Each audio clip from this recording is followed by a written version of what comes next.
उरणमध्ये महाविकास आघाडीची वज्रमूठ कायम हवी. महेंद्र शेठ घरत. सुखकर्ता व जासईतून विजयी उमेदवार निर्मलताई घरत यांचा सन्मान. नमस्कार, आपण पाहताय न्यूज कट्टा एक्सप्रेस. चॅनलवर पहिल्यांदाच आला असाल तर चॅनलला सबस्क्राईब नक्की करा. पाहूयात आता सविस्तर बातमी. जिल्हा परिषद आणि पंचायत समिती निवडणुकांचे निकाल नुकतेच लागले.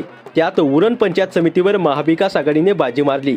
महाविकास आघाडीच्या माध्यमातून उरण तालुक्यातील जासई गणातून पंचायत समितीवर विजयी झालेल्या शेकापच्या निर्मलताई नरेश घरत यांनी शुक्रवार दिनांक 13 रोजी सुखकर्तावर महेंद्र शेठ घरत यांची सदिच्छा भेट घेतली.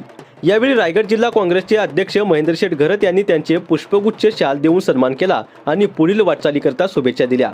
यावेळी कार्यकर्त्यांसोबत त्यांनी संवाद साधला. यावेळी महेंद्र शेठ घरत म्हणाले, महाविकास आघाडीच्या सर्वच कार्यकर्त्यांनी मनापासून मेहनत घेतली. उरणमध्ये सर्वसामान्य जनता आपल्या मागे आहे, त्यामुळे उरणमध्ये आपली सत्ता आली आहे. येणाऱ्या काळात महाविकास आघाडीच्या कार्यकर्त्यांनी आपली वज्रमूठ कायम ठेवावी. मी सर्व कार्यकर्त्यांच्या मागे खंबीरपणे उभाच आहे. यावेळी उरण पंचायत समितीचे माजी सभापती नरेश घरत, उरण तालुका शेतकरी कामगार पक्षाचे चिटणीस रवी घरत, जासई ग्रामपंचायतीचे सरपंच संतोष घरत, गव्हाणचे माजी उपसरपंच सचिन घरत, जासई ग्रामपंचायत सदस्य आदित्य घरत, जासई काँग्रेस अध्यक्ष रमेश पाटील, माणिक शेठ घरत, दत्तात्रय घरत आदी मान्यवर उपस्थित होते.